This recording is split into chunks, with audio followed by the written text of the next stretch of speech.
Hey guys, tonight we step into a flickering Athenian courtyard, where oil lamps cast long shadows, the scent of roasted lamb floats through the dusk, and somewhere upstairs, a young bride sits trembling on a low wooden stool, hair braided, eyes wide, unsure whether she's more terrified of marriage, or of what comes after.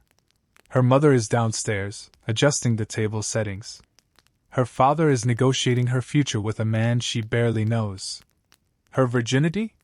It's the star of the evening. No pressure. You're not here for battle speeches or Socratic dialogues tonight. No, you're here for the quieter stories, the ones whispered between women at the water fountain, murmured behind veils, or carved into temple walls so delicately you might miss them if you blink. You're about to wander through a world where virginity was a currency, a performance, a burden, and occasionally, a strategy. And honestly, you probably won't survive this without raising at least one eyebrow. So, before you get comfortable, take a moment to like the video and subscribe, but only if you genuinely enjoy what I do here. And hey, drop your location and local time in the comments. I always love seeing who else is lying awake with me under the stars. Now, dim the lights, maybe turn on a fan for that soft background hum, and let's ease into tonight's journey together. You crouch beside the bride now. Her name is Lysandra, and she's about 14. Her groom? Nearly 30. This isn't strange, it's custom. Marriages in Athens are transactions between households. Virginity is proof of value, like a sealed amphora or an untouched loom. It isn't about emotion, not yet.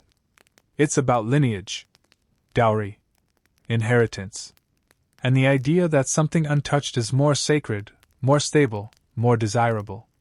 But let's not sugarcoat it. For many girls, the wedding night was confusing at best, traumatic at worst. No instruction manual. No comforting pamphlet with smiling cartoon uteri. Just hushed warnings, a few superstitions, and maybe, if she was lucky, a quietly murmured, "You'll get used to it," from an older cousin. The marriage ceremony is less romantic than a Netflix proposal and more like a neighborhood delivery. First, there's the engwe, a formal betrothal between fathers. Then the ekdosis, literally, the giving away. The bride is transferred from one oikos, household, to another. She's not an individual, she's part of a contract. Sometimes she's even walked between two fires to cleanse her of her former household. Imagine walking down the aisle with your bridal veil and a smoky whiff of purification ritual. There's feasting, of course. Music. Wine. Laughter. But always with a hint of something heavier, because everyone knows what's expected tonight. Not just sex, but evidence of virginity. Yes, that's right. In some households, the bed linens are inspected the next morning. A streak of blood means honor. A clean sheet? Whispers. Suspicion.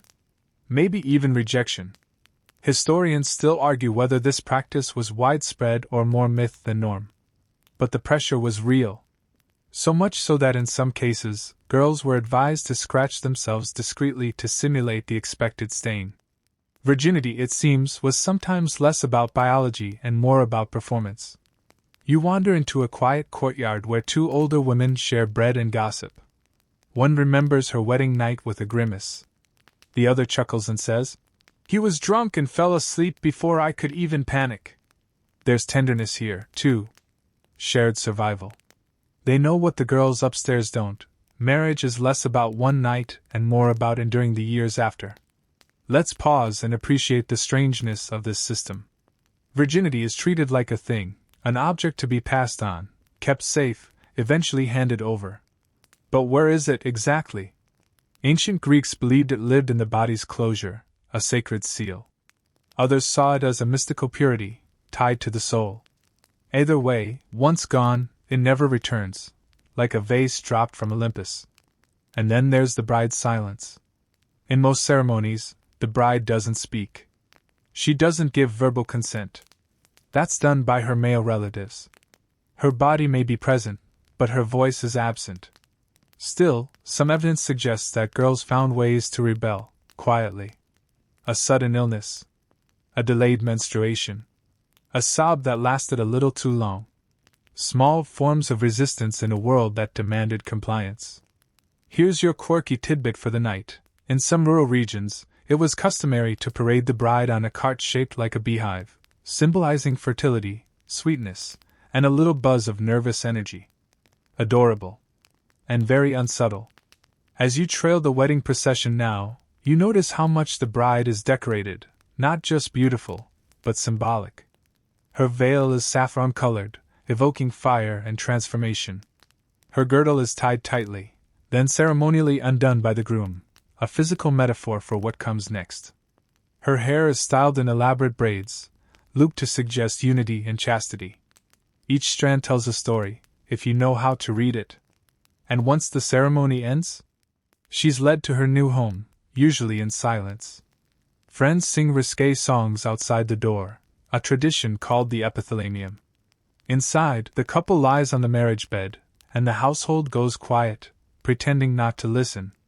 You sit just outside the door now, as the oil lamp flickers and the night deepens. The bride is quiet. The groom fumbles with his sandals. Somewhere in the darkness, expectation tightens like a drawn bow. It's just the beginning.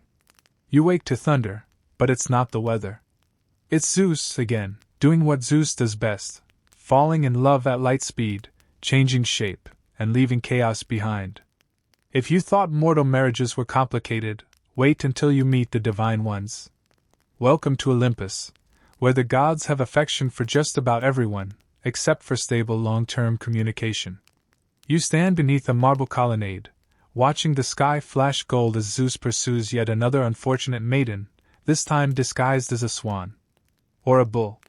Or, in one creatively over-the-top moment, a shower of golden light. You start to wonder if the king of the gods had a shape-shifting addiction. Or just a divine inability to take no for an answer.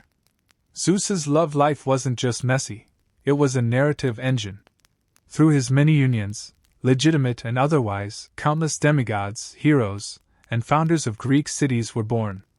Leda and the Swan, Danae and the Golden Rain, Europa and the Bull. Each union births someone important, but rarely involves mutual consent. Historians still argue whether these myths were simply symbolic metaphors for divine intervention, or troubling reflections of social attitudes toward power and sex. You step carefully past the statue of Hera, Zeus's long-suffering wife. She stands poised, regal, but her face is tight with that particular rage that comes from being repeatedly humiliated. Hera isn't just jealous, she's strategic. Her punishments rarely fall on Zeus, because patriarchy, but instead target his lovers and their children. Callisto gets turned into a bear. Semele gets vaporized. Io is turned into a cow and chased by a gadfly. You'd think immortality came with better therapy options. But let's not pretend the gods were always in control. Aphrodite, the goddess of love herself, was born from sea foam, sprung from the severed genitals of Uranus, tossed into the ocean by his son Kronos. It's not the most romantic origin story. Yet Aphrodite becomes the very essence of sensuality, desire, and beauty. The irony? She's often depicted as dangerous. The love she brings causes war, betrayal, madness. The Trojans would definitely not swipe right.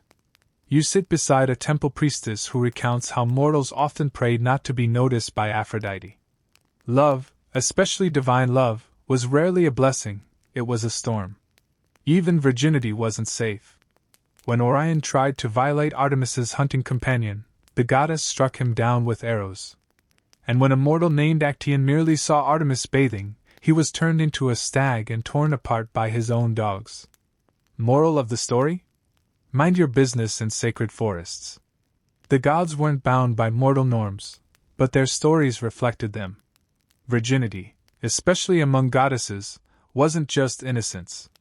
It was power. Artemis, Athena, and Hestia are the three eternal virgins of Olympus. But don't mistake that for passivity. These are not shrinking violets. Artemis commands beasts. Athena leads armies. Hestia literally guards the heart of every household. Their virginity isn't vulnerability, it's independence.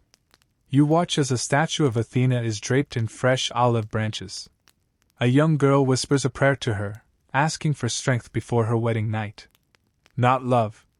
Not romance. Strength. Because she knows what's expected, and she's bracing for it. Even now, the gods are role models. And for many girls, a virgin goddess represented freedom from being claimed.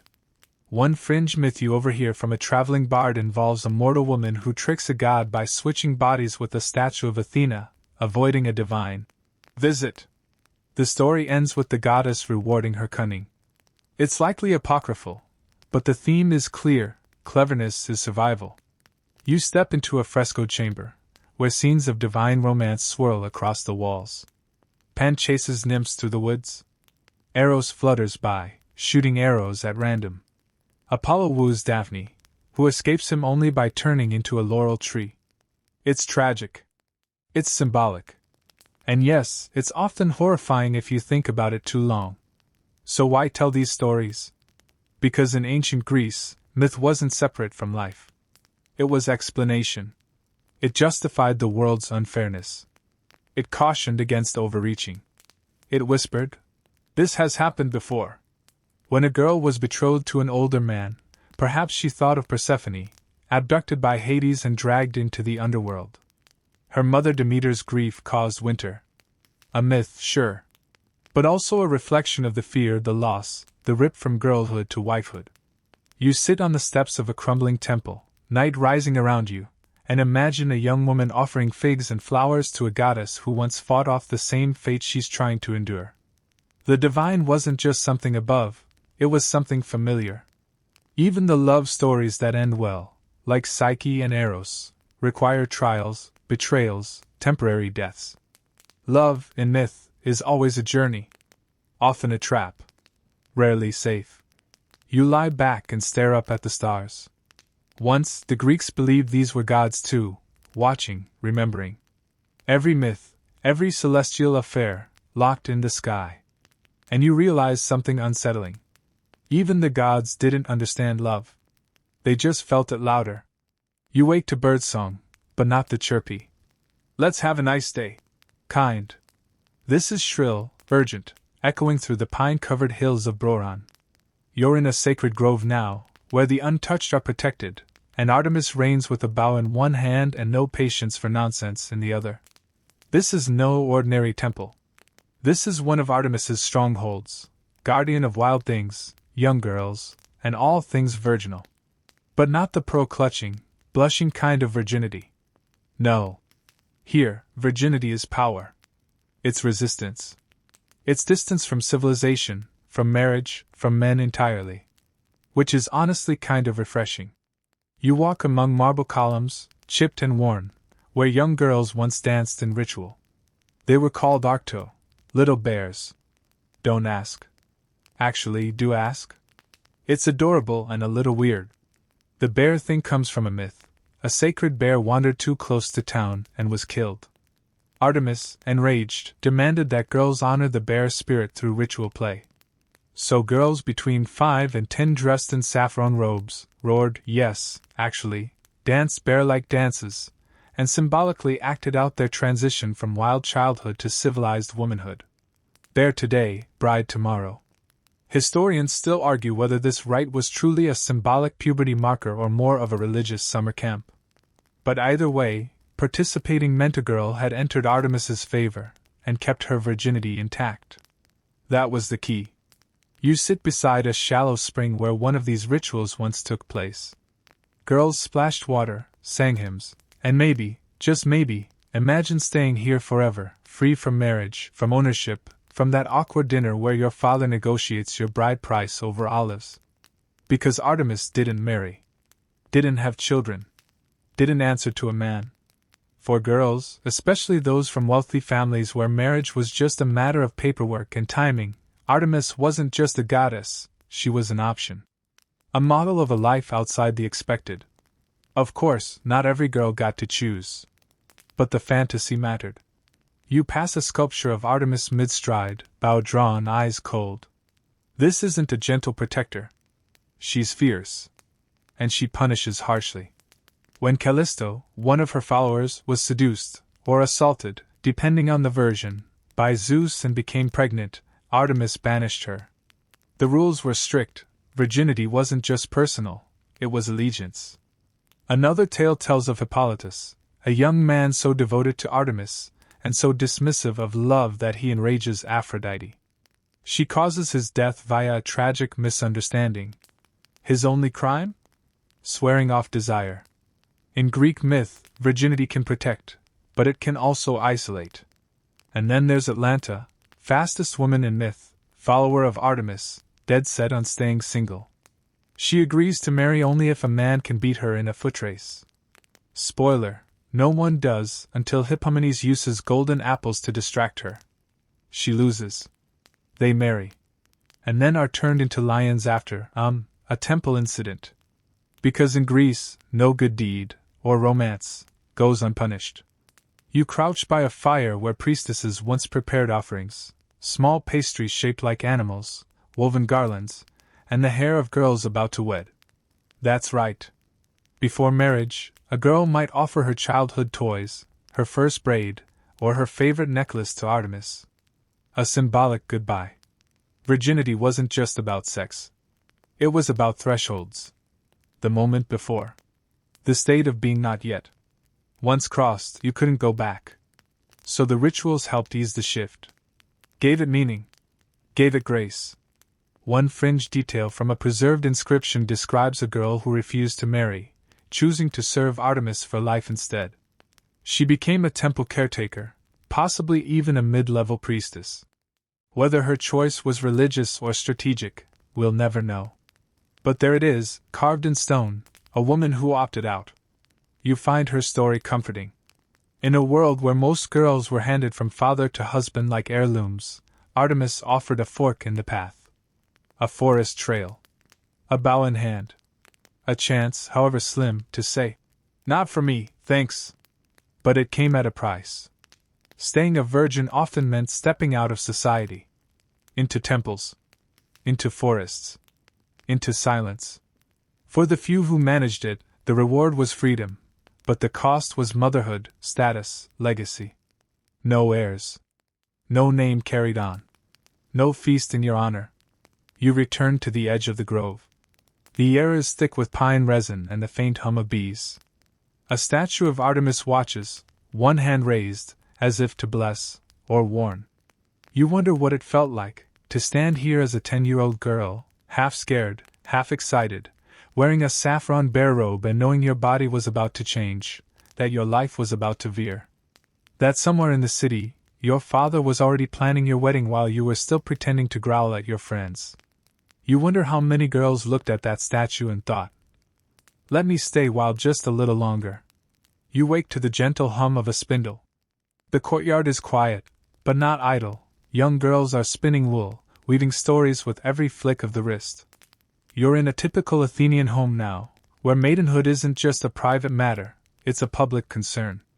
Because in ancient Greece, a girl's virginity didn't belong only to her. It belonged to the household. The city. Sometimes, even the gods. You watch a mother adjust her daughter's hemation, carefully tucking loose fabric until not a shoulder shows. The girl is about 13, newly withdrawn from school, and now kept mostly indoors. Not because she's sick, but because she's ripe. And ripe girls are dangerous. Not sexually. Socially. A virgin was supposed to be invisible, unseen by men, untouched by gossip, unmarked by scandal. She could look, but not too long.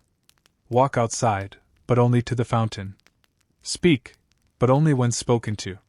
The tighter the grip, the higher the dowry. It's a strange form of currency. You don't earn it. You protect it. And heaven help you if someone else spends it before your wedding night. You pass a fresco that shows a girl seated beside a loom, one of the most famous metaphors for maidenhood. The loom is the boundary. Inside it, order, discipline, domestic skill. Outside it, chaos, danger, men with ideas. A good maiden weaves. A bad maiden wanders.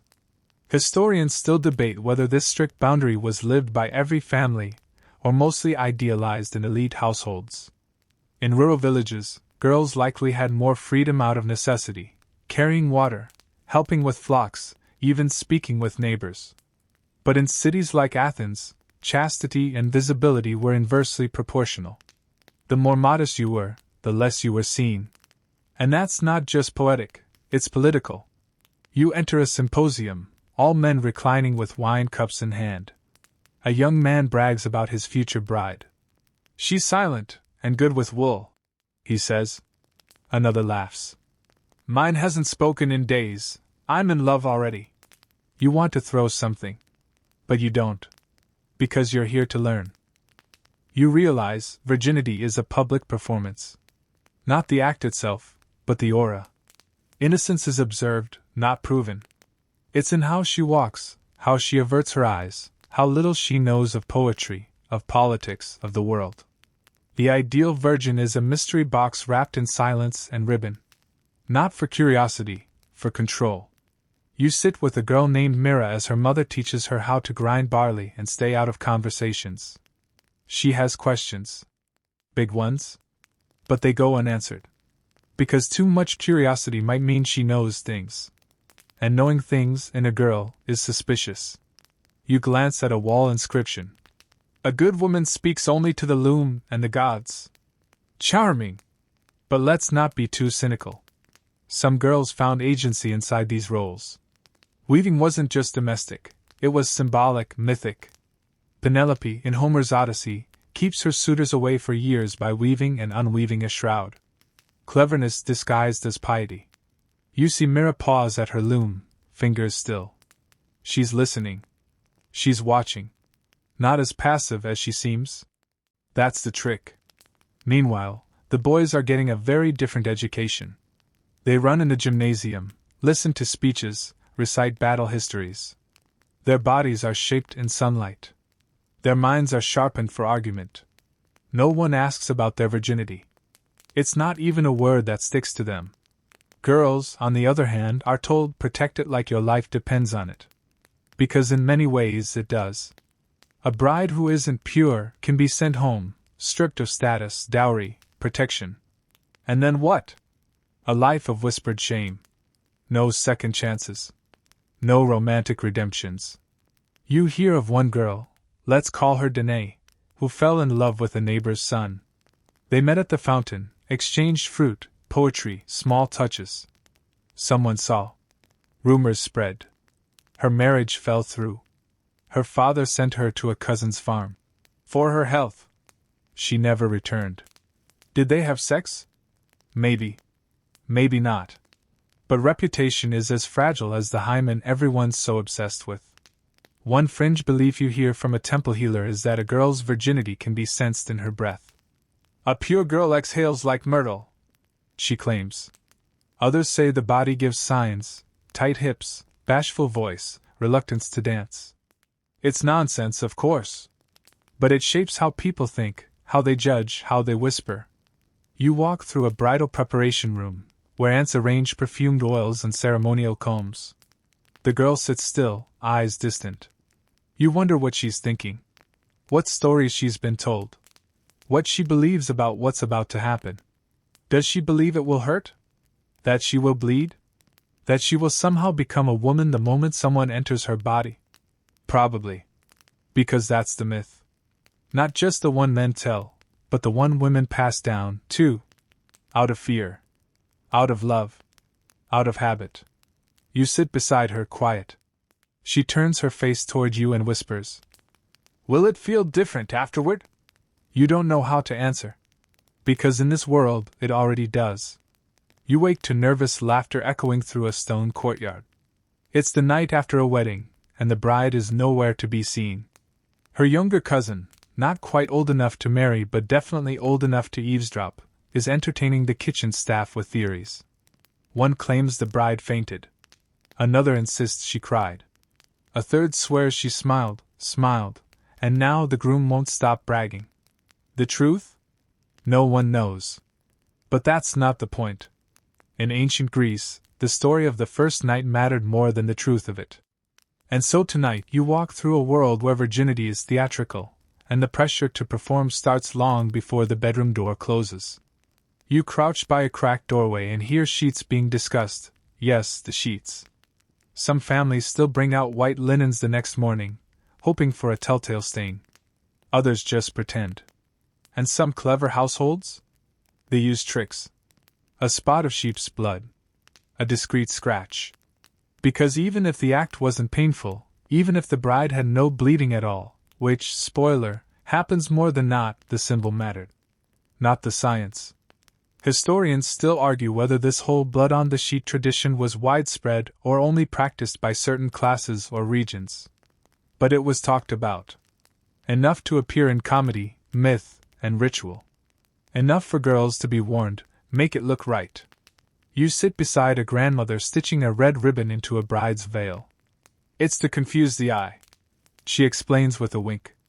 Red already there. Maybe no one looks too closely later. You stare. She shrugs. Better than being sent home. There's a kind of whispered solidarity among women, especially older ones. They know what's expected, and they've learned how to navigate it.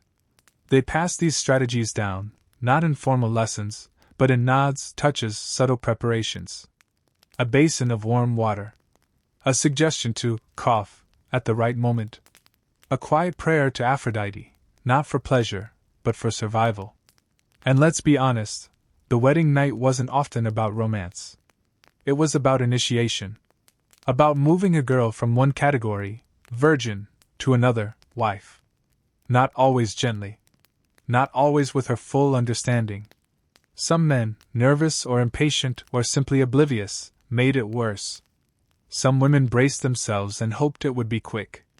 A few, probably, were surprised to enjoy it. But many were not. You pass a painted amphora that shows a couple reclining. He's smiling, she's stiff. It's subtle, but it's there. Ancient art didn't always show passion. Sometimes it showed expectation. The groom is pleased. The bride is performing. And yet, despite all the pressure, the line between virgin and non-virgin wasn't always clear. Physically, there was no certain sign. The hymen, that thin fold of tissue everyone's so obsessed with, varies wildly. Some girls were born without one. Others lost it during childhood from injury, riding, even dancing. Doctors didn't check. Husbands just guessed. Which is why stories mattered. If a girl said she was a virgin, and her family backed her up, then she was, end of discussion. The blood, the pain, the crying? Optional. But the performance? Essential. You pause by a fountain, where two newlyweds sit in uncomfortable silence. She's chewing on a pomegranate seed. He's trying to remember the name of her older brother. Neither looks happy. But they're married now. That means the act is assumed. She is changed. Officially. Even if nothing actually happened. And here's your quirky fact of the night. In some places, public mock weddings were staged as part of fertility festivals, complete with fake brides and symbolic consummations. Everyone laughed. Everyone drank. But underneath the satire was a message. This is the order of things. The idea of virginity as a fixed, knowable state was already shaky, but culturally? It was treated like a sacred border. Cross it, and you entered another world. You couldn't go back. Even rape didn't always shift this social perception. If no one saw it, and no one knew, a girl might still be married. As a virgin. So long as everyone played along. Consent wasn't the dividing line. Reputation was. That's the part that sticks with you. You sit with a girl named Thalia. Her wedding is a week away. She's terrified. Not of her groom. He seems kind, maybe even shy, but of the unknown. Of the script. Will I bleed? She asks.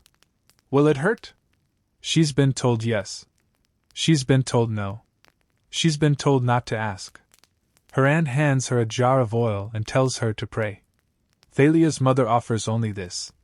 Pretend to be surprised. You walk through the marriage chamber later that night. The bedding is fresh. The oil lamp flickers. A small statue of Aphrodite watches from the corner, eyes half-lidded. There's wine. A sweet cake. A basin of water. Everything is staged, as if pleasure might be summoned by ritual alone. But the girl? She's just a girl. Hoping it ends quickly. Or hoping it begins gently. or not knowing what to hope at all. And outside the door, the city holds its breath, waiting not for truth, but for a story that feels true. You wake to music, pipes, lyres, soft tambourines. But there's tension underneath it, a low buzz like bees in a jar. You're in a courtyard again, this time for a different kind of celebration. Another wedding, yes, but one where love is conspicuously absent. Tonight, you find yourself at the edge of a feast where two families are sealing a deal. Marriage in ancient Greece? Not a romance novel. It's a negotiation. A transfer of wealth. A social contract written in wine and wool, with the bride standing silent, while everyone else makes decisions around her. You sit near the groom's father. He's beaming, not because his son has found a soulmate, but because the dowry is generous and the girl comes from a clean house. The bride's father talks numbers like he's trading livestock. Her age, her lineage, the condition of her skin. All metrics. All data points. She isn't marrying into a new family. She's being absorbed. You catch a glimpse of the bride, sitting straight-backed, her veil heavy. She's clutching a small sprig of myrtle for courage. Or maybe just something to hold so her hands don't tremble. She knows this isn't about her feelings. She's part of a larger plan, one that includes property rights, household alliances, and eventual heirs. Love? Optional. Preferable, maybe. But deeply unnecessary. Historians still argue whether companionate love existed in ancient Greek marriages. There are letters, hints of fondness, some poetry that suggests affection could grow. But generally speaking, marriage was seen more as a civic duty than a personal choice. The goal? Produce citizens. Keep the oikos household strong. Maintain order. You stroll through the andron, the men's quarters of the house, where post-wedding speeches are underway. A friend raises a toast. To a fruitful union. Not a happy one. Not a passionate one. Fruitful.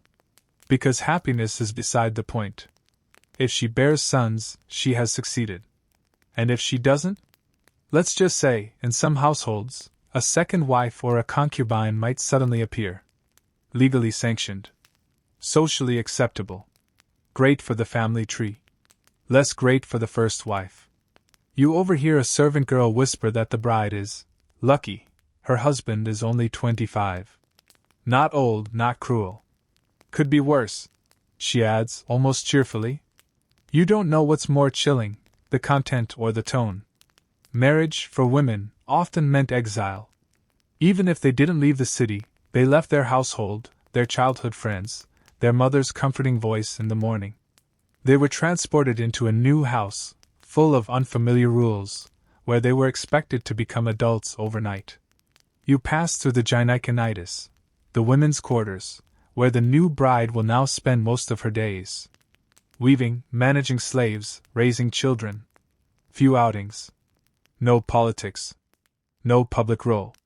Her world shrinks to walls and duties. And here's a strange tidbit. In some parts of Greece, particularly Sparta, brides were kidnapped. In staged abductions, ritualized acts where the groom pretended to steal his bride away. Hair cut short. Clothes swapped for boys. A symbolic erasure of girlhood. Why? To mark the transition. To dramatize the shift. Or maybe just to control the story. You sit with a group of older women who recall their wedding nights. One says hers was quick like lightning. Another snorts, mine was more like a thunderstorm. They laugh, but it's weary laughter. Not bitter. Just resigned. And then one of them, let's call her Cleo, says something that stays with you. I learned to love him later, she says. Not because he earned it, but because I had to find something worth staying for. Marriage wasn't always a cage. Sometimes it became a partnership. Wives managed estates, raised sons, shaped household rituals. Some even influenced their husbands behind the scenes, soft diplomacy in a world that told them to be silent. But it wasn't equality. Not even close. You wander back into the courtyard, where the feast is dying down. The bride and groom are led away, and the women begin clearing plates. You see the bride's mother brush tears from her cheek, Tears she pretends are from the smoke. Maybe they are. Maybe they're not. This isn't just a celebration. It's a farewell. You remember a line from a comic play? The best wife is the one who speaks least and weaves most. People laughed. They still do. But the truth behind the joke cuts deep. Because silence isn't just expected. It's trained. Cultivated. Rewarded. And yet, in the soft corners of the gyneconitis, over looms and bath basins, women spoke. Whispered. Shared. Built quiet networks of understanding. Not rebellion, but something more subtle. Resilience. You sit by the fire with Cleo again, and she says, "We weren't allowed to choose. But we learned to bend." She pokes the coals. Sometimes bending kept us from breaking. You wonder what the new bride will bend toward. Whether she'll find kindness in her husband. Whether she'll dream of Artemis at night, or reach for Aphrodite's mercy in the dark. Whether she'll ever feel truly seen. And somewhere, far beyond the flickering lamps and laughter, you know there are girls hoping for more. You wake in near darkness. The walls are rough, earthen. There's a smoky scent from an extinguished torch, and the sharp crunch of gravel beneath your feet. You're not in Athens anymore. Tonight you're somewhere even older, and much stricter. Welcome to Sparta, where the marriage bed is less about romance and more about statecraft with abs. Here, everything is different. In Athens, a good bride was shy, soft-spoken, and invisible. In Sparta? A good bride is fit enough to wrestle and preferably not afraid to slap a man if he underperforms. You stand at the edge of a dim room as a Spartan woman, head freshly shaved, sits in silence. It's her wedding night. There is no crowd. No feast. No dowry discussion. Her husband won't even move in. He'll sneak over in the dead of night, stay only briefly, and return to his barracks before dawn. Historians still argue whether this sneak over marriage custom was widespread or just ritualized among elites. But it happened enough to be noted by multiple sources, and enough to make you question whether Sparta invented the first scheduled booty call. The logic? Keep Spartan warriors focused on battle, not domestic life. Love distracts. Romance weakens the knees. But reproduction? That's patriotic. You trail behind a group of Spartan boys sprinting through the Agoge, their state-run training program. Ages 7 and up, they've already left their families, live in barracks, and steal food as part of their education. There's blood on one kid's elbow and a gleam in his eye. They're being raised to be unbreakable. And the girls? They're running beside them. Spartan girls exercise nearly as much as boys, wrestling, javelin, foot races. Not for vanity. For strength. Strong women make strong sons. And strong wives don't die in childbirth. A woman's body was a battlefield too, in the quiet war of survival. You hear an old woman say, "Only Spartan women give birth to real men." It's part insult, part slogan, part undeniable flex. These women had more rights than elsewhere in Greece: property ownership, voice in household matters, and the rare ability to talk back to their husbands without being socially executed. Marriage here is less about age and more about timing.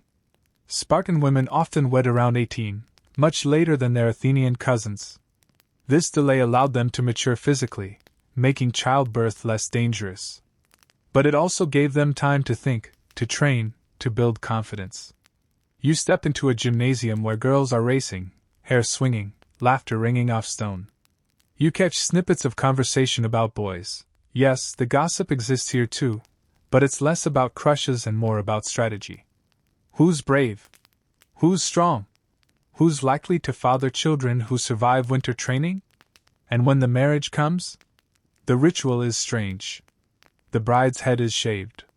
Her clothes are swapped for a man's. She's hidden in the dark. The groom sneaks in, lying beside her not quite as a stranger, but almost. There's mystery. There's tension. There's anxiety. One quirky detail you overhear? Some Spartan wives, especially in early marriages, were coached by older women on how to seduce their own husbands. Make him want to return. they said. Make him forget the barracks. It was less romantic advice, more state-sponsored fertility optimization. You hear of couples who barely saw each other for years. The man lives with soldiers. The woman runs the household. They meet in passing. Or perhaps not at all. And yet, children are expected. Pregnancies happen. Some say, in moments of longing, letters were passed. Others say, more realistically, lust eventually broke routine. But not all Spartan marriages were passionless. You sit with a woman named Gorgo, yes, that Gorgo, daughter of King Cleomenes, wife of Leonidas. Sharp-tongued and razor-minded, she was once asked by a foreign woman why Spartan women rule their men. Her answer? Because we are the only women who give birth to men. Mic drop. Gorgo wasn't a mythical exception. Spartan women were educated, outspoken, and often politically savvy. Their marriages may have started cold, but over time, they could become alliances of equals, or at least closer to it than anywhere else in Greece. You return to the house of the newly married couple. It's silent, dark. The bride lies awake, head stubbled, eyes wide. She's not scared, at least, not in the way Athenian brides often are. She's trained. She's ready. But she's wondering whether this man, this boy from the barracks, will be kind. Will he fumble? Will he speak? Will he see her? She doesn't know. And in Spartan culture, that not knowing was part of the plan.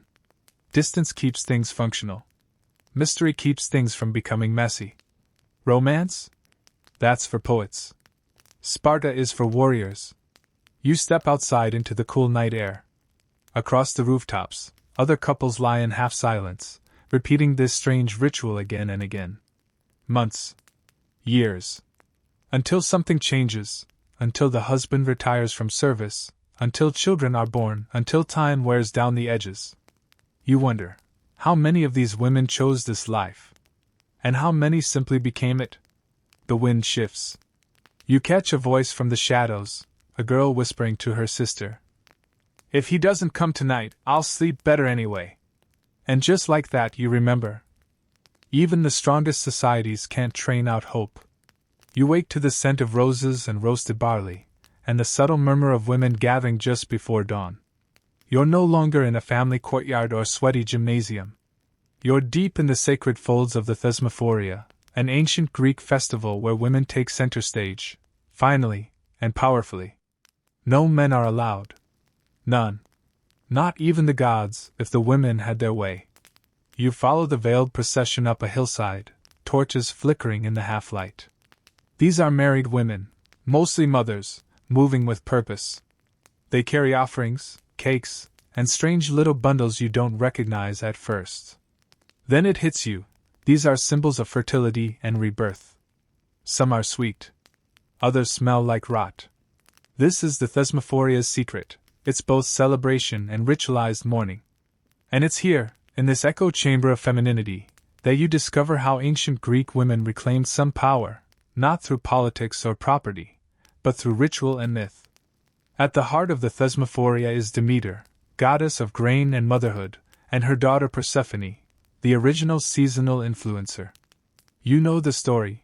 Persephone gets abducted by Hades, disappears into the underworld, and Demeter's grief makes the earth barren. When Persephone returns, spring blooms again. But here's the twist. The myth isn't just about the changing seasons. It's about loss, transition, and the terrifying shift from maidenhood to womanhood. From Kore to Gyna. From girl to wife to mother. And these women? They're reenacting it every year. For 3 days they fast, sleep outdoors, chant, joke obscenely, seriously, some of it's X-rated, and toss decaying piglets into pits to ferment. Yes, fermented piglets.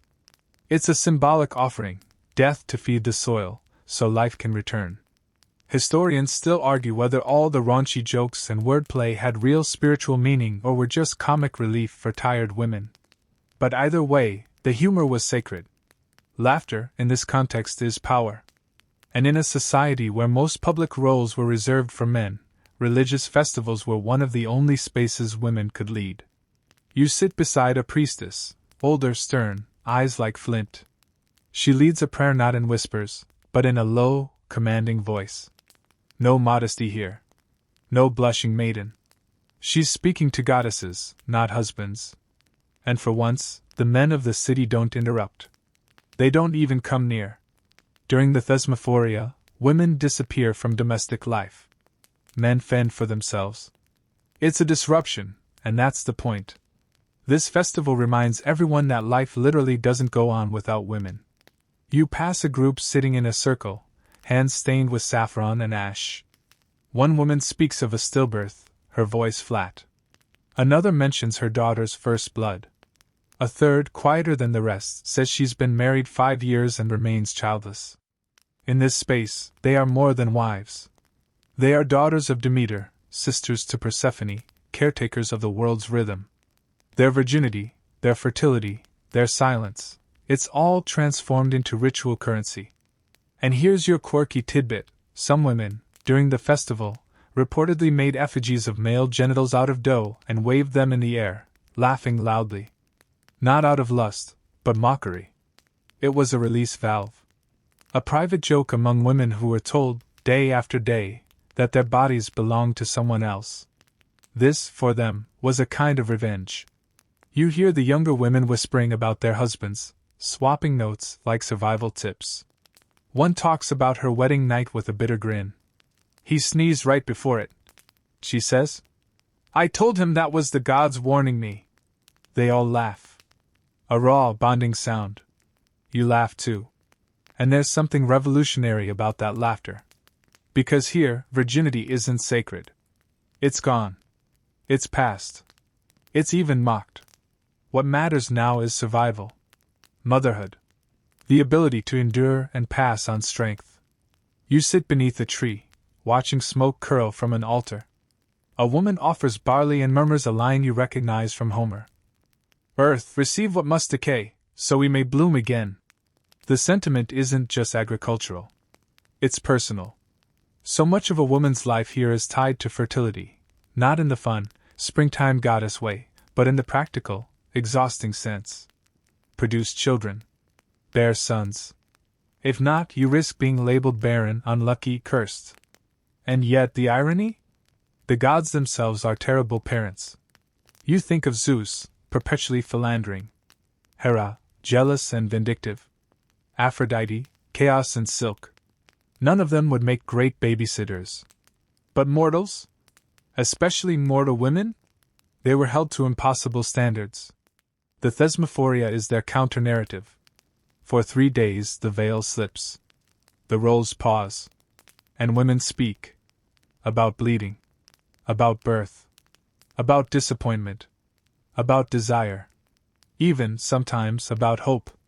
You stand now at the edge of the hill as dawn breaks.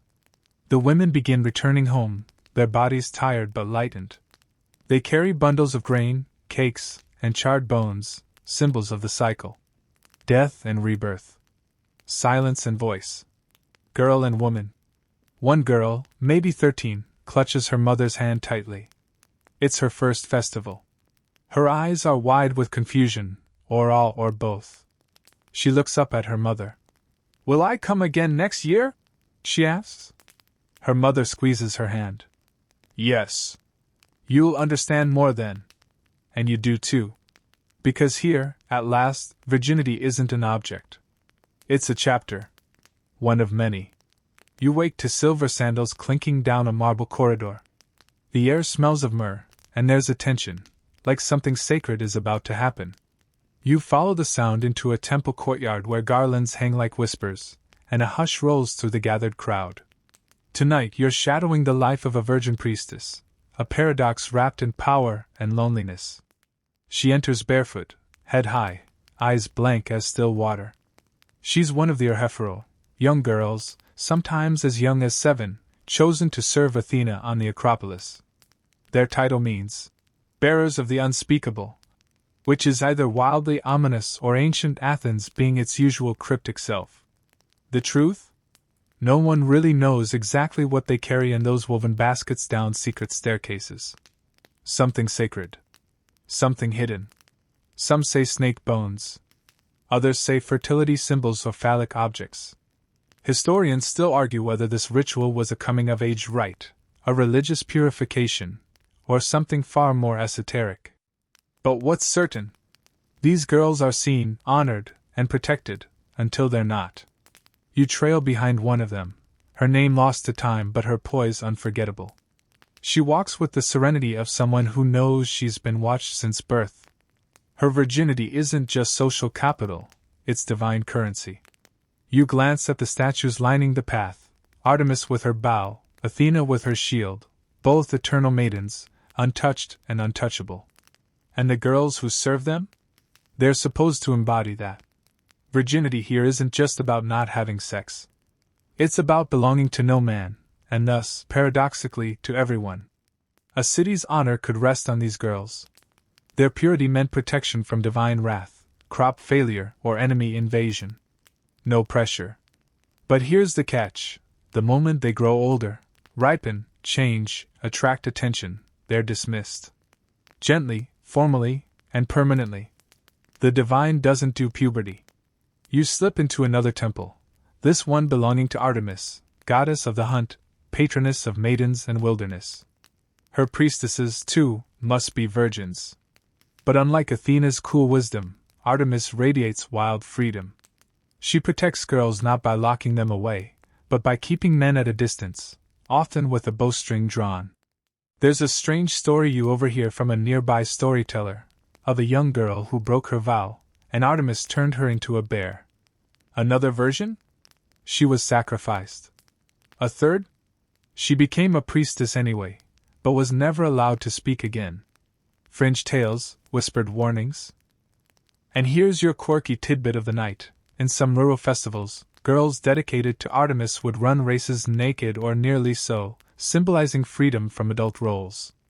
Not sexual. Symbolic. The body unclaimed, fast and wild, before it's boxed into marriage. You sit beside one of the older priestesses. Her hair is pinned with gold. She's watching the younger girls with a kind of sad fondness.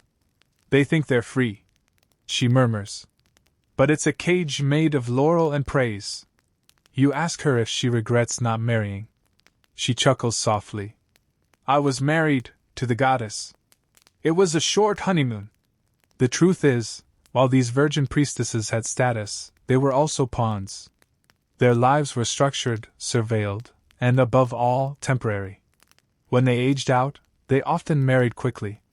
Sometimes too quickly. Reputation intact, they were still untouched, and thus highly desirable. But no one asked if they were ready. You step through a back corridor and find a tiny room with bedding and clay oil lamps. It's a dormitory for temple girls. The space is quiet, soft, and maybe a little sad. A chalk drawing of a deer is scratched into one wall. Someone has pressed a flower into the crack near the window. You can almost hear their whispered dreams at night. Will he be kind? Will I miss this place? Will the goddess be angry if I'm ever happy? There's another layer to this. The gods themselves were inconsistent. You think of Athena, born from Zeus's head fully armed, no mother, no softness, all intellect. Virginity made her powerful. But Aphrodite? She wielded sex like a weapon. And then there's Hera, queen of marriage, forever fuming about Zeus's affairs. The divine trinity of womanhood, maiden, lover, wife, each guarded by a goddess with her own emotional baggage. And girls? They were expected to pass through each phase without complaint. Or choice. You wander back out into the temple courtyard, where the festival is ending. One of the hetaerae is removing her garland. She frowns, barely, but you see it. This is her final night. Tomorrow, she returns to her family. She'll be groomed for marriage. Her divine days are over. And suddenly, her virginity is no longer sacred. It's transactional. The same trait that made her a vessel of the gods will now be reduced to a marital checklist. You glance at a man nearby, eyeing the girls with speculative approval. She served Athena, yes? He says to his companion. Then she'll be obedient. You want to step between them. You want to snap his wine cup in half. But you don't. Because this is the script. And every girl in that temple learns the lines from day one. Still, as the sun rises and the girls scatter, you catch one last look between two of them, an older priestess and the younger girl replacing her. There's no jealousy. Just the soft ache of understanding. Because they both know what it means to be honored, but not heard. You wake to drums? Steady. Low. Reverberating like a heartbeat through sand and stone. You're in a theater now, open sky above you, the semicircular seats packed with murmuring bodies. Everyone's come to see the new play by Euripides. Tonight's performance? Hippolytus. And you, my friend, are about to watch virginity and desire go head-to-head in a moral train wreck dressed as tragedy. Hippolytus is the poster boy of chastity, devoted to Artemis, sworn off women entirely, which in Greek terms makes him both admirable and kind of suspicious. He doesn't just avoid women. He actively trashes Aphrodite. Bad move. Because Aphrodite, as you've probably figured out by now, doesn't do being ignored. Especially not by smug, handsome mortals who think they're too pure for passion. You lean forward as the play begins. Aphrodite appears, glittering and pissed, announcing her revenge. She'll make Hippolytus' stepmother, Phaedra, fall helplessly in love with him. It's a setup for disaster, and not the rom-com kind. What follows is a layered tale of silence, shame, guilt, and cosmic-scale emotional sabotage. Phaedra burns with desire but can't speak of it. Hippolytus recoils in disgust. The whole thing ends with a lie, a suicide, and a fatal chariot accident featuring Poseidon and some very poorly timed horses. But the core of it all?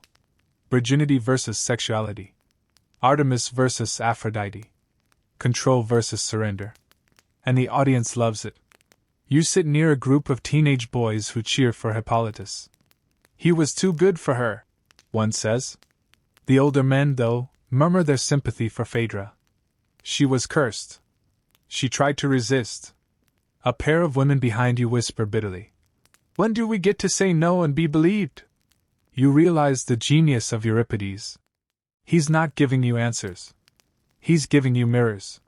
Historians still argue whether these plays were meant to challenge social norms or reinforce them. Was Euripides sympathizing with women, or making a cautionary tale out of female desire?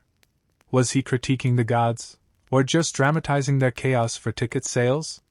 You wander backstage, where the actor playing Phaedra wipes sweat from his neck. Yes, his male actors played every role, even women. Virgin, seductress, mother, madwoman, just slap on a wig and a high-pitched voice. Imagine the dissonance, a room full of women watching a man mimic their most painful experiences, while the men around them laughed or wept on cue. Theater was public therapy, yes, but who got to hold the pen? You find a fragment of another play nearby, the Bacchae, where Pentheus mocks Dionysus, dresses in drag, and ends up torn limb from limb by a mob of ecstatic women, including his own mother. Again, a man trying to control something wild and feminine, only to be destroyed by it. Greek drama was obsessed with these themes, female sexuality as dangerous, male purity as fragile, and gods as the ultimate chaos agents. You sit with a young playwright scribbling in wax. He's crafting a new tragedy about a girl who fakes madness to escape marriage. She dreams of being Artemis, he says. But the world turns her into Aphrodite instead. You ask what happens to her in the end. He shrugs. Probably dies. You look up at the masks hanging nearby, open mouths frozen in either joy or terror. The Greeks had two modes, laugh or grieve. No in between. And when it came to female virginity? It was never just a biological state, it was a narrative device. A way to raise the stakes. A trigger for divine wrath or male anxiety. You think of Iphigenia, sacrificed by her father for favorable winds. Her virginity bought the fleet passage to Troy. Then there's Cassandra, doomed to see the future but never be believed, punishment, some say, for spurning Apollo's advances. And of course, Medusa. Depending on the version, her monster form was either divine punishment or protection after Poseidon attacked her in Athena's temple. One theme ties it all together. When a woman's body resists the script, someone pays. You step back out into the theater, where the next chorus is forming. The actors chant in unison, their voices rising like waves crashing into the cliffs of meaning. Blessed are the pure, until the gods decide otherwise. The crowd shudders. Not because they don't believe it, but because they do. And somewhere in the seats, you spot a girl no older than 12, her head tilted, her fingers curled nervously in her lap. She's watching Phaedra with wide eyes, not yet sure if she fears her or understands her. She leans toward her mother.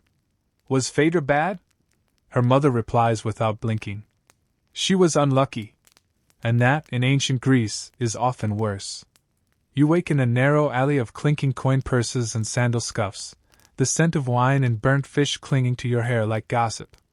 Gone are the temples and tragic stages. You're somewhere looser now, grittier, earthier, and very much alive. You've entered the world of the hetaerae, ancient Greece's courtesans, conversation partners, and, depending on who you ask, either liberated queens or scandalous side notes in male biographies. You first spot them at a symposium, reclining on pillows that definitely look more comfortable than Athenian marriages. The room is dim, men half drunk and quoting Homer like frat bros who think they're intellectuals. And yet, all eyes are on the woman pouring wine with a grin that says she's already 3 clever replies ahead of them. She's not a wife. She's not a virgin. She's not expected to be silent. In fact, her value depends on her ability to speak. You inch closer. Her name is Thais. Or Phryne. Or Aspasia, pick your legend. She recites poetry, debates philosophy, and then tilts her head just so. One man nearly falls off his cushion trying to impress her. Another whispers, "She knows more politics than the assembly." And he's probably right. Historians still argue whether hetaerae had real political influence, or were simply muses to powerful men. But many accounts suggest they could be incredibly wealthy, educated, and independent. They weren't slaves. They weren't wives. They operated outside the standard system, which made them fascinating and threatening in equal measure. You lean against a column as Aspasia, the most famous of them all, engages Pericles, the very architect of Athens, in a back and forth about justice and empire. She's confident, witty, and unapologetically present. Rumors swirl that she ghostwrote some of his speeches. Others say she ran a school for women. Some say she was nothing more than a high-class distraction. Either way, men kept listening. But let's not romanticize too fast. These women weren't free from consequence. They could be tossed aside, scandalized, even tried in court. One story claims Phryne, accused of impiety, tore off her robe in front of the jury to prove her beauty was divinely gifted. The crowd gasped. The judge blushed. She was acquitted. So yes, body politics, in its rawest form. You follow one hetaerae as she walks home alone. Not through a grand villa, but through a rented flat above a potter's shop. She counts coins, rubs her feet, and whispers to a faded wooden statue of Aphrodite. "No cough tonight. Please!" Because this is the other truth. Hetaerae lived off favor, not permanence. They were educated, yes, but often because it made them more appealing. They could read, play the lyre, quote tragedy. But if a man grew bored or angry or embarrassed, the doors shut fast. You step into a darker alley now, where the other women live. The pornai, the lower-class sex workers, were not reclining on pillows. They stood in doorways, under flickering oil lamps, in government-regulated brothels that charged by the act. Their virginity? Gone. Their autonomy? Minimal. Their value? Measured in obols and night visits. One fringe tidbit floats your way. In some districts, pornai had to wear color-coded sandals with soles that left imprints in the dirt, advertising their profession with every step. Literally branding the ground with messages like, "Follow me." You overhear a man say it with a smirk. At least they're honest. You wish you could trip him. There's an open scholarly debate about whether hetaerae could rise socially or even marry. Some accounts say yes if a wealthy patron freed them. Others claim society never truly forgot their origins. A hetaera could dazzle in salons, but she'd never stand in the women's quarters with the wives. Two worlds. No bridges. You slip back into the symposium, now louder, foggier, more chaotic. A man is singing badly. Another tries to quote Sappho and fails spectacularly. Aspasia is gone. Probably asleep or writing another line that someone else will take credit for. A younger hetaerae sits alone now, twirling a fig between her fingers. You sit beside her. She doesn't flinch. Are you watching to judge, or just curious? You answer truthfully. Curious. She nods. That's better. Judgment comes from wives. Curiosity comes from philosophers. She tells you she once dreamed of being a temple singer. Her mother taught her old hymns. But then I got too beautiful, she says flatly. And too poor. She shrugs. The world doesn't like women who are both. She stands, adjusts her shawl, and heads back to the crowd, shoulders straight, eyes glittering like someone who has chosen to survive with flair.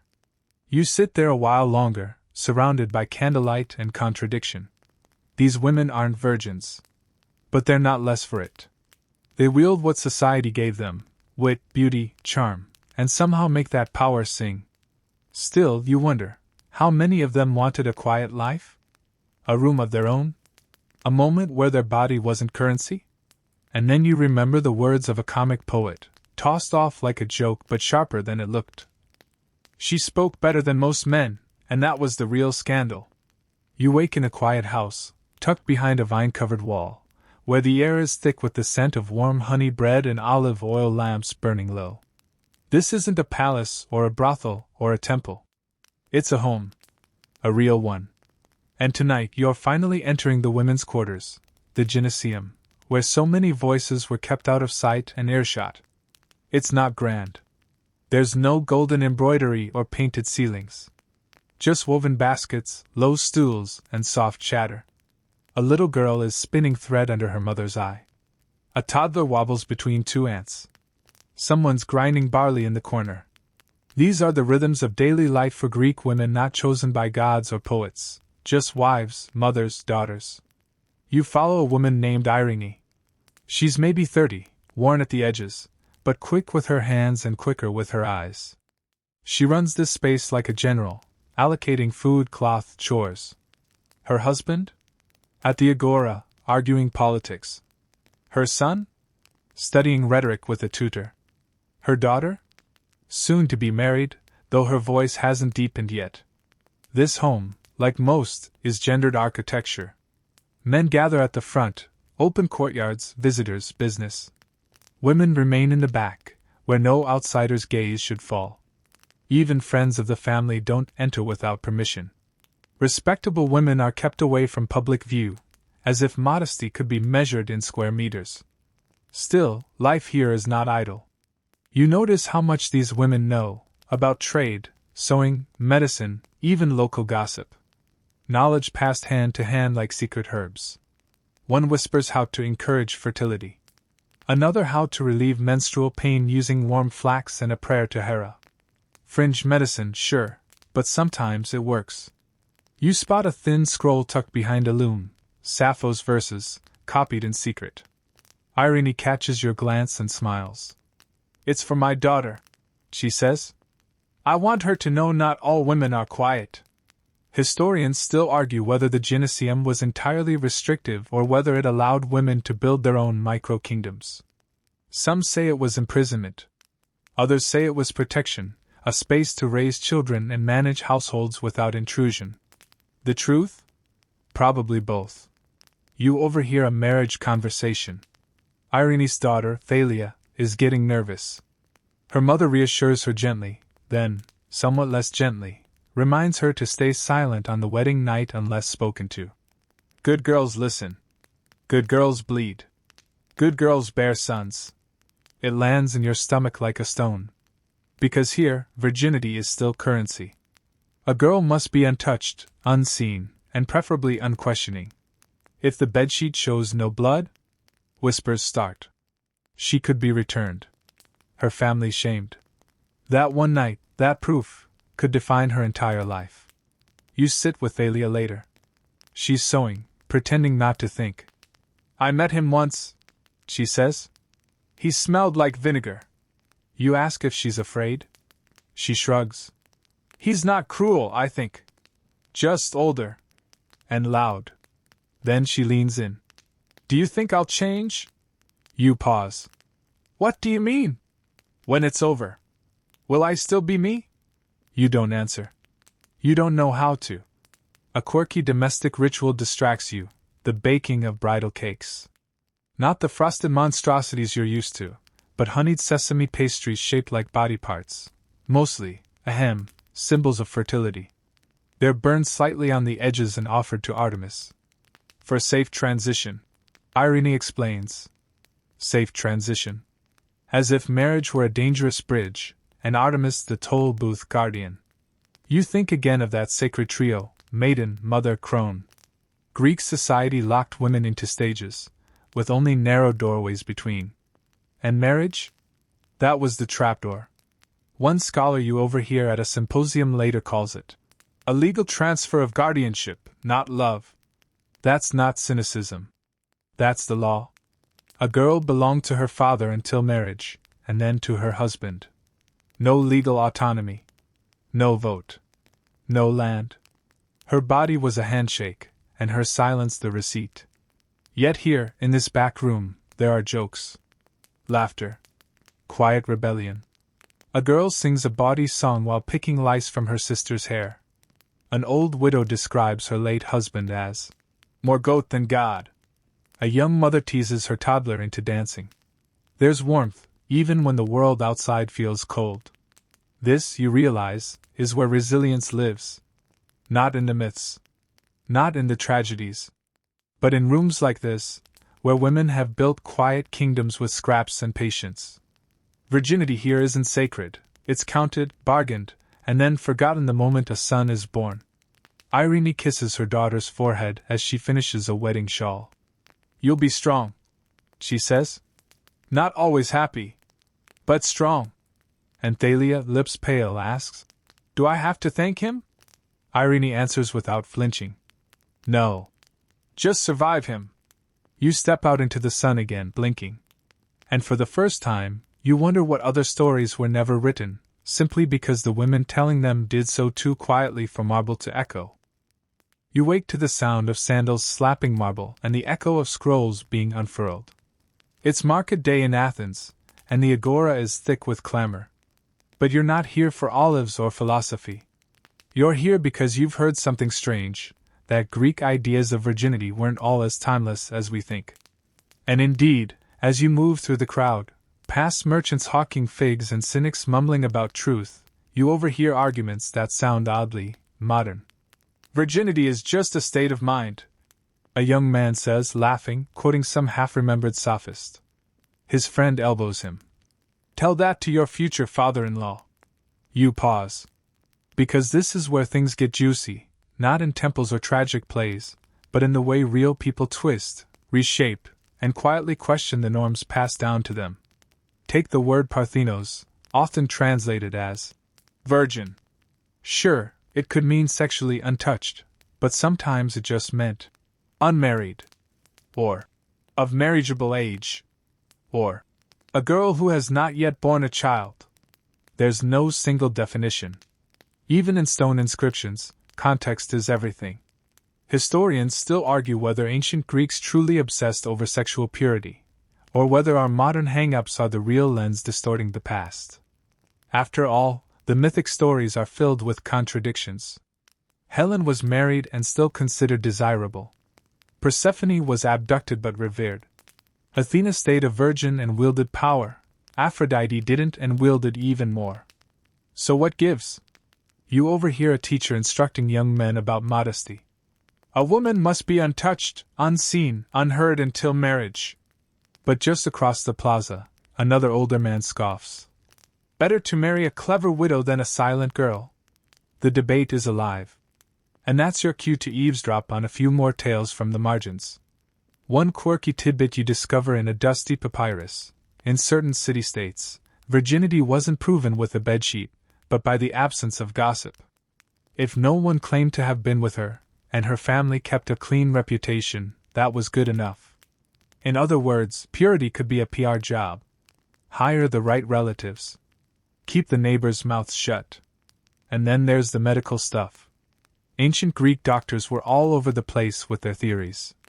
Some believed a woman's body had a literal seal or membrane that was broken during first sex. Others said no, it was more about emotional harmony. If a girl really loved her husband, her body would open like a blossom, without pain. Poetic, but inaccurate. You chuckle as a group of girls passes by, arm in arm. One of them has scrawled something on her wrist with soot. Don't touch unless invited. Probably not a common Greek phrase, but you admire the spirit. You follow them to a small shrine near the edge of the agora, where they leave offerings, not to a famous deity, but to a local river nymph. She's said to guard women from betrayal. Some leave braids of hair. One leaves a thorn, wrapped in cloth. A nearby old woman mutters, "That girl's no virgin. But she's still blessed." You catch her eye. She winks. It's becoming clear, in daily life, virginity was as much about narrative as fact. The ideal was one thing. The reality? Negotiable. Especially if you had charm, discretion, or a decent dowry.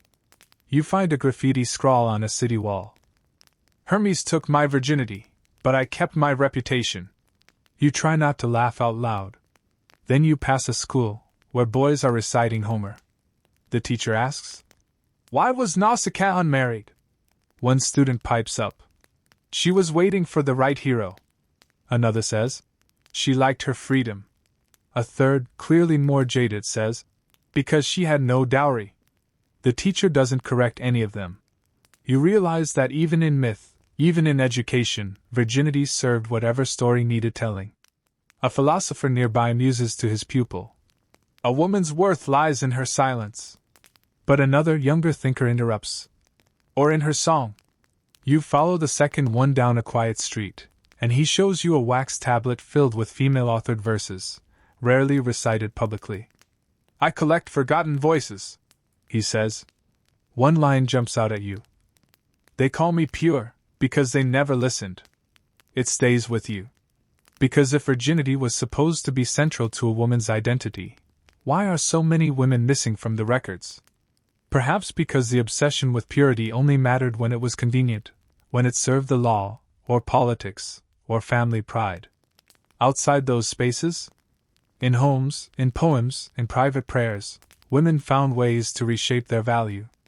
Some fasted. Some danced. Some pretended not to know things they'd learned in the dark. One scroll describes a test a girl devised to feign inexperience, a clever play of posture and breath.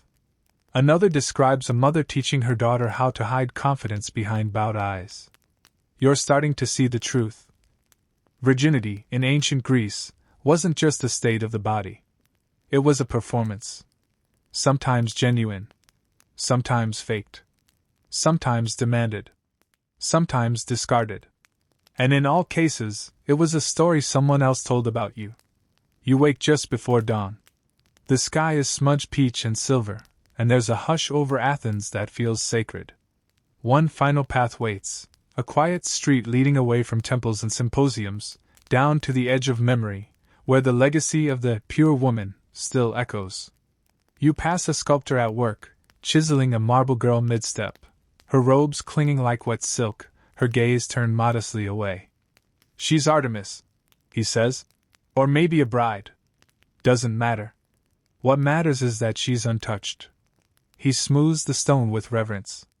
Purity is timeless. Is it, though? Because the truth is, the concept of virginity didn't stay frozen in Athens. It traveled. It morphed. It got tangled in Roman virtue, embroidered in medieval chastity belts, painted into Renaissance portraits with lilies and veils, and then taught in classrooms as fact, long after the gods had stopped caring. You step into one of those classrooms now, modern, sunlit, smells faintly of dry erase markers. On the board is a list. Athena, virgin. Hera, wife. Aphrodite, lover. A triangle of womanhood, boxed and labeled. The students look bored. One girl raises her hand. Why did virginity matter so much back then? The teacher hesitates, then shrugs. Because it was the only power women had. You flinch. That's not wrong. But it's not the whole story either. Because yes, virginity was a kind of power. But it was also a trap. A filter. A bargaining chip. A myth dressed as a virtue, always controlled by someone else. Historians still argue whether ancient women believed in the value of chastity, or just played along to survive. Some sources suggest piety. Others suggest performance. The truth probably flickered between fear and finesse, prayer and practicality. You think of Sappho's poems again. Her voice was too intimate for statues, too specific for textbooks. Yet it endures, desire without shame, memory without judgment. She didn't write about virginity. She wrote about feeling. And maybe that's what makes her radical. You wander through a museum now, past glass cases of hair combs and spindle whorls, bridal figurines and votive offerings. So many artifacts shaped by the expectation that a woman's worth lived between her thighs, at least until a man claimed it. But tucked in the corner is something different, a faded wax tablet bearing a mother's words to her daughter. Not myth. Not metaphor. Just advice. When they ask what you were before the wedding, smile. Say, I was becoming. You imagine all the women we've followed. Priestesses, courtesans, wives, girls who ran barefoot through olive groves. You wonder which ones felt seen. Which ones felt trapped. Which ones whispered to the night, I am more than this. And slowly you realize, virginity in ancient Greece wasn't a single idea. It was a shapeshifter. Sometimes sacred. Sometimes stifling. Sometimes survival. Sometimes rebellion. Sometimes, like Artemis, it meant freedom. Other times, like Iphigenia, it meant sacrifice. And now? Now it's a mirror. Because you still hear its echoes in health classes, pop songs, courtroom testimonies, whispered jokes. You still feel its weight in who gets to be believed, respected, or forgiven. But if the ancients taught us anything, it's this. Every definition is temporary. Every virtue can be questioned. Every myth has cracks. So maybe it's not about whether you're pure or not. Maybe it's about whether you were ever asked what you wanted to be in the first place. And if no one asked? You can start answering now. So now, you've walked through sanctuaries and side streets, pressed your ear to the doorways of brides and goddesses, and watched how a single word, virginity, shaped lives, laws, and legends. Let it soften now. Let those temple walls fade back into marble fog. Let the girls at the loom rest their hands, let Aspasia's clever voice drift into night. Even the whisper of Artemis's sandals fades into leaves. You're back in your bed now. And the echoes of ancient expectations, heavy and strange, quiet as dust settling on scrolls. You breathe in. You let it go. All the worry over purity, worth, and what anyone thinks about anyone else's body, that doesn't live here tonight. What stays with you is something different.